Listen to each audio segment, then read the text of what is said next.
Hi Mark, I am Emily from Junior. My student number is 34, and the title of the speech is The Laws That Sex Workers Really Want by Toni Mack. I want to talk about sex for money. I'm not like most of the people you'll have heard speaking about prostitution before. I'm not a police officer or a social worker. I'm not an academic, a journalist, or a politician. And as you'll probably have picked up from Miriam's blurb, I'm not a nun either. Laughter.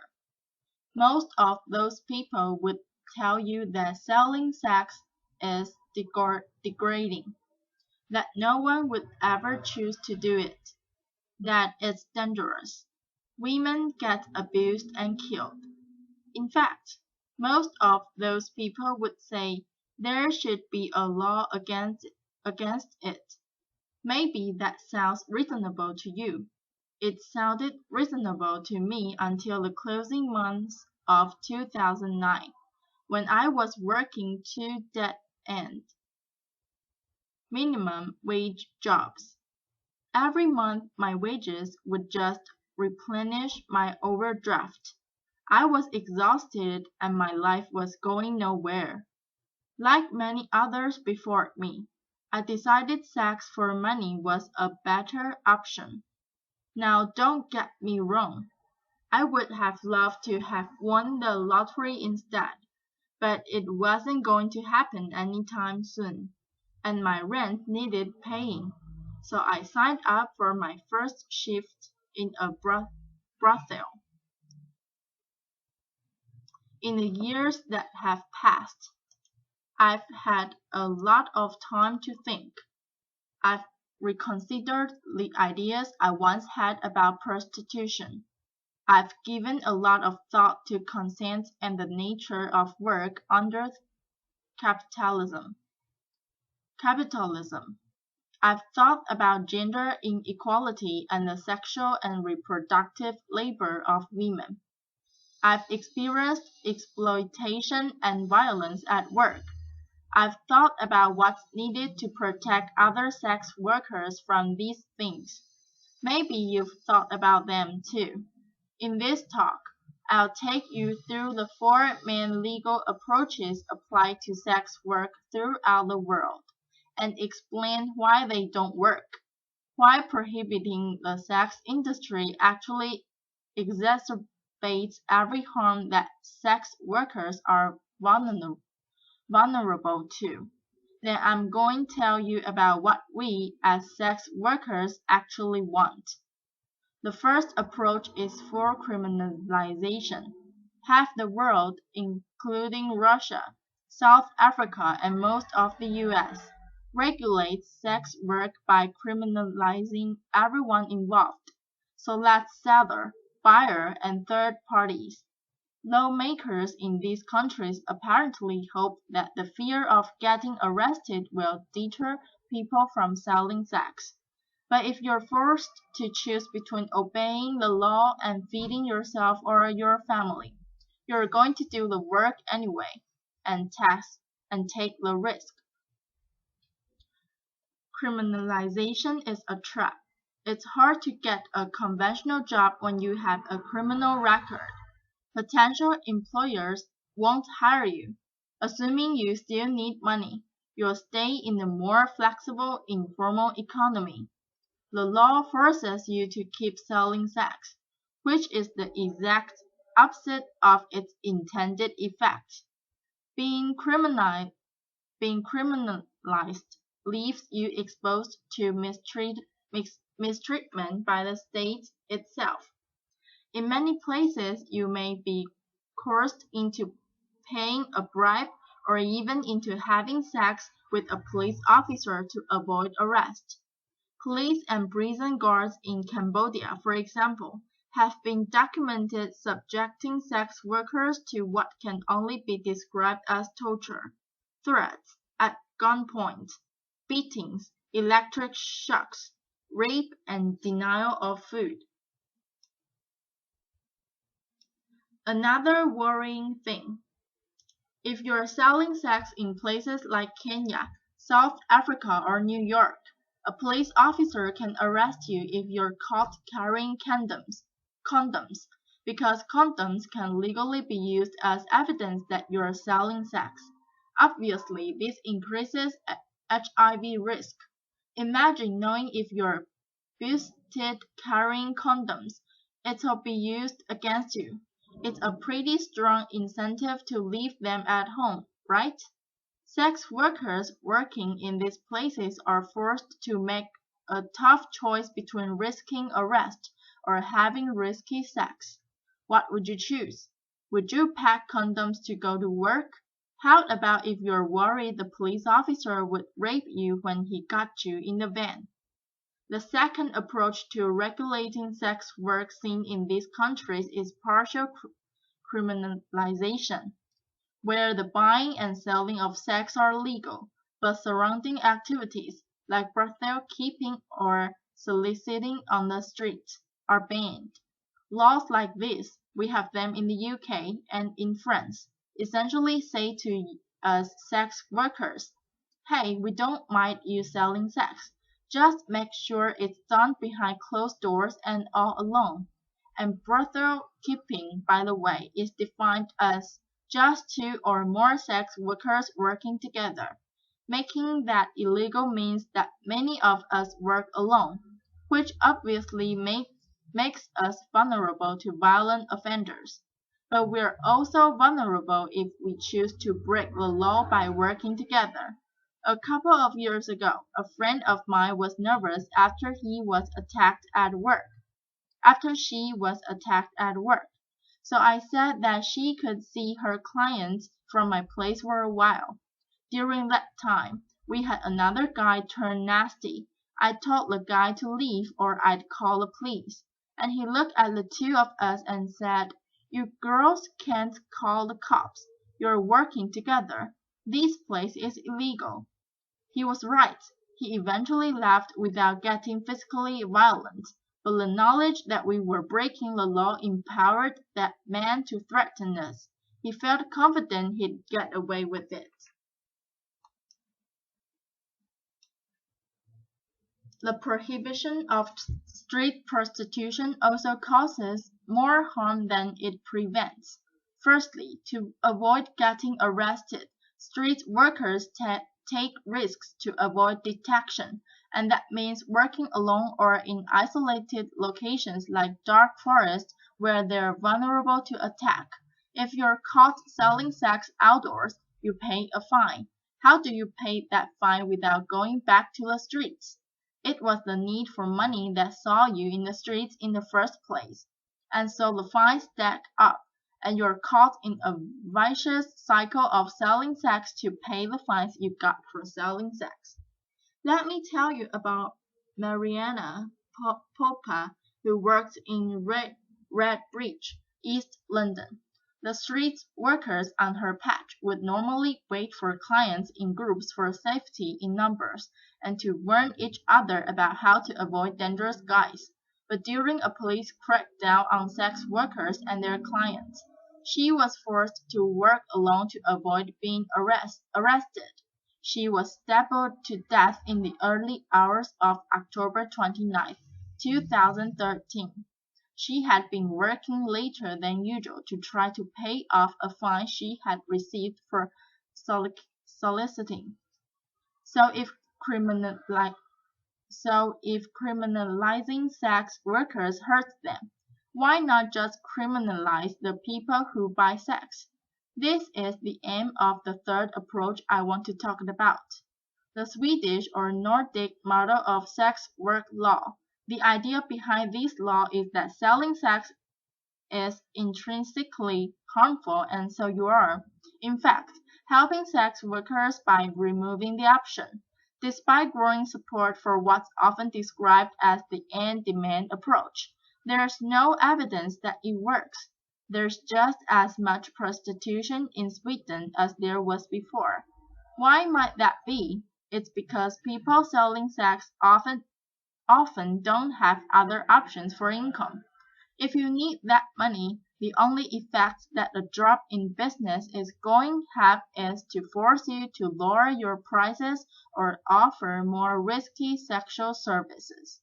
If you need to find more clients, you might seek the help of a manager. So you see, rather than putting a stop to what's often described as pimping, a law like this actually gives oxygen to potentially abusive third parties. To keep safe in my work, I try not to take bookings from someone who calls me from a withheld number. If it's a home or a hotel visit, I try to get a full name and details. If I worked under the Swedish model, a client would be too scared to give me that information. I might have no other choice but to accept a booking from a man who is untraceable if he later turns out to be violent. If you need their money, you need to protect your clients from the police. If you work outdoors, that means working alone or in isolated locations, just as if you were criminalized yourself. It might mean getting into cars quicker. Less negotiating time means snap decisions. Is this guy dangerous or just nervous? Can you afford to take the risk? Can you afford not to? Something I'm often hearing is prostitution would be fine if we made it illegal and regulated it. We call that approach legalization, and it's used by countries like the Netherlands, Germany, and Nevada in the US. But it's not a great model for human rights. And in state-controlled prostitution, commercial sex can only happen in certain legally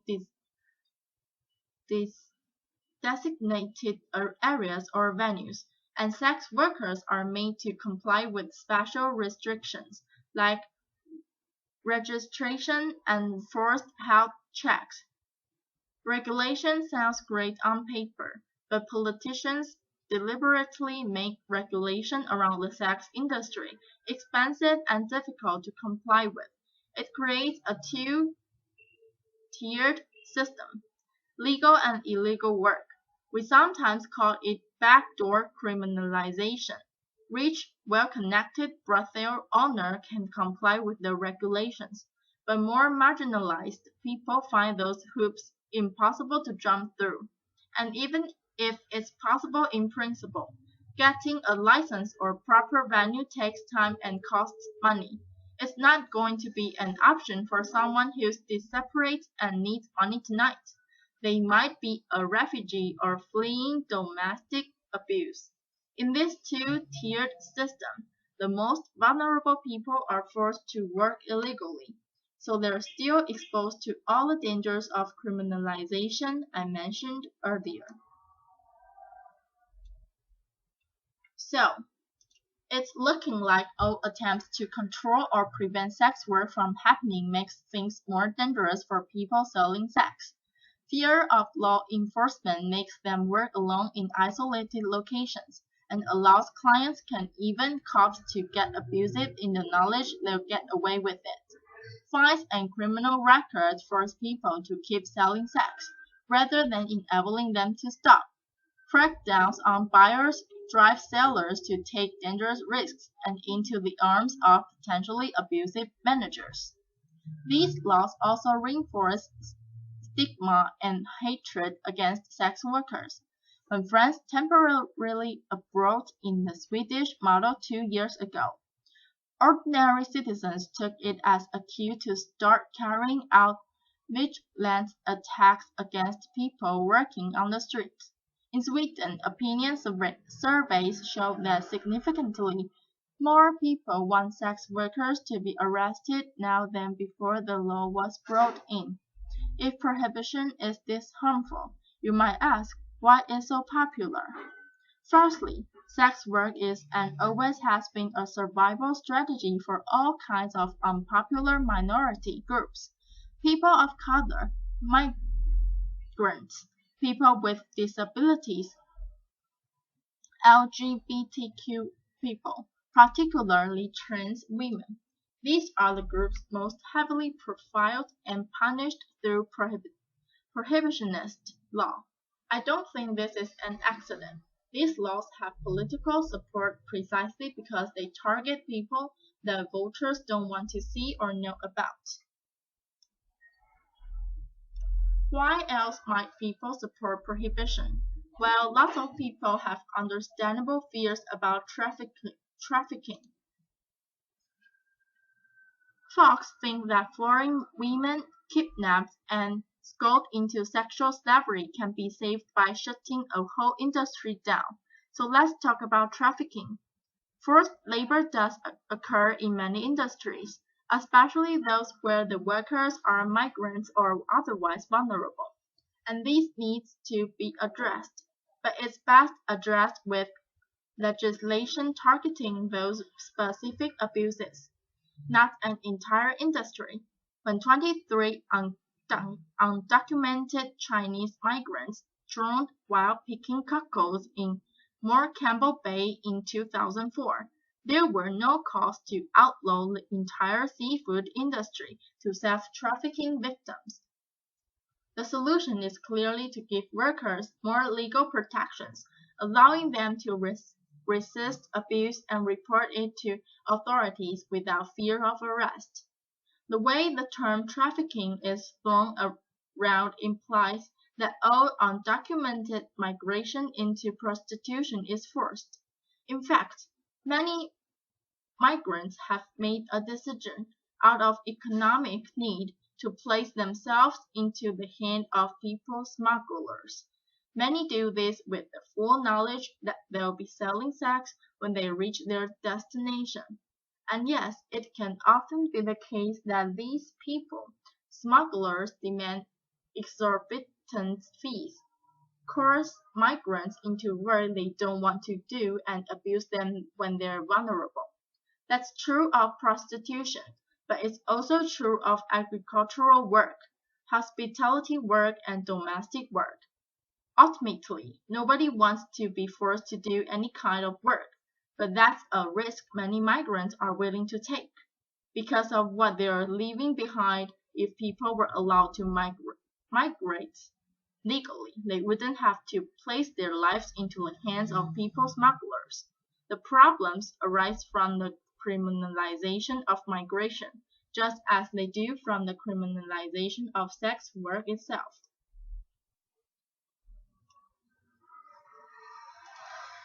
This is a lesson of history. If you try to prohibit something that people want or need to do, whether that's drinking alcohol or crossing borders of getting an abortion or selling sex, you create more problems than you solve. Prohibition barely makes a difference to the amount of people actually doing those things, but it makes a huge difference as to whether or not they're safe when they do them. Why else might people support prohibition? As a feminist, I know that the sex industry is a site of deeply entrenched social inequality. It's a fact that most buyers of sex are men with money, and most sellers are women without. You can agree with all that. I do, and still think prohibition is a terrible policy. In a better, more equal world, maybe there would be far fewer people selling sex to survive. But you can't simply legislate a better world into existence. If someone needs to sell sex because they're poor, or because they're homeless, or because they're undocumented and they can't find legal work, taking away that option doesn't make them any less poor or house them or change their immigration status. People worry that selling sex is degrading. Ask yourself, is it more degrading than going hungry or seeing your children go hungry? There's no call to ban rich people from hiring nannies or getting manicures, even though most of the people doing that labor are poor. Migrant women. It's the fact of poor migrant women selling sex specifically that has some feminists uncomfortable. And I can understand why the sex industry provokes strong feelings. People have all kinds of complicated feelings when it comes to sex, but we can't make policy on the basis of mere feelings. especially not over the heads of the people actually affected by those policies. If we get fixated on the abolition of sex work, we end up worrying more about a particular manifestation or of gender inequality rather than about the underlying causes.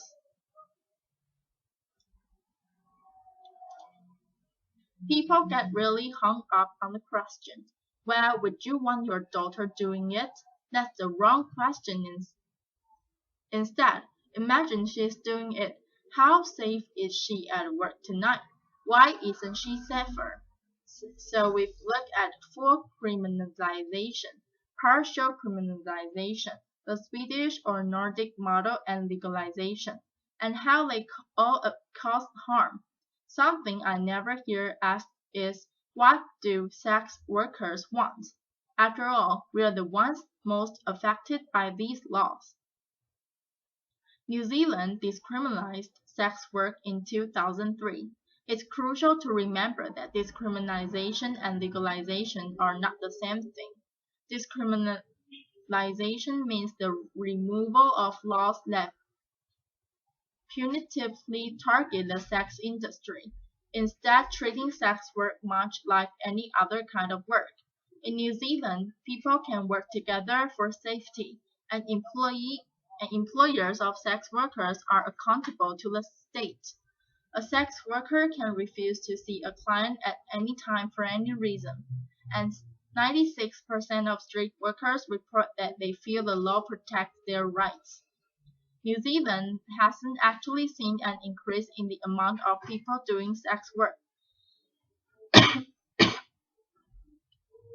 but discriminate, discrimin, discriminalizing it has made it a lot safer. But the lesson from New Zealand isn't just that its particular legislation is good, but that crucially it was written in collaboration with sex workers, namely the New Zealand Prostitutes Collective. When it came to making sex work safer, they were ready to hear it straight from sex workers themselves. Here in the UK, I'm part of sex worker-led groups like the Sex Worker Open University and the English Collective of Prostitutes, and we form part of a global movement demanding decriminalization and self-determination. The universal symbol of our movement is the red umbrella. We're supported in our demands by global bodies like UNAIDS, the World Health Organization, and Amnesty International. But we need more allies. If you care about gender equality or poverty or migration or public health, then sex worker rights matter to you. Make space for us in your movements. That means not only listening to sex workers when we speak, but amplifying our voices. Resist those who silence us, those who say that a prostitute is either too victimized, too damaged to know what's best for herself, or else too privileged and too removed from real hardship, not representative of the millions of voiceless victims. This distinction between victim and empowered is imaginary. It exists purely to discredit sex workers and make it easy to ignore us. No doubt many of you work for a living. Well, sex work is work too, just like you. Some of us like our jobs. Some of us hate them. Ultimately, most of us have mixed feelings, but how we feel about our work isn't the point, and how others feel about our work certainly isn't. What's important is that we have the right to work safely and on our own terms. Sex workers are real people. We've had complicated experiences and complicated responses to those experiences. But our demands are not complicated. You can ask expensive escorts in New York City, brothel workers in Cambodia, street workers in South Africa, and every girl on the roster at my old job in Soho, and they will all tell you the same thing. You can speak to millions of sex workers and countless sex work-led organizations.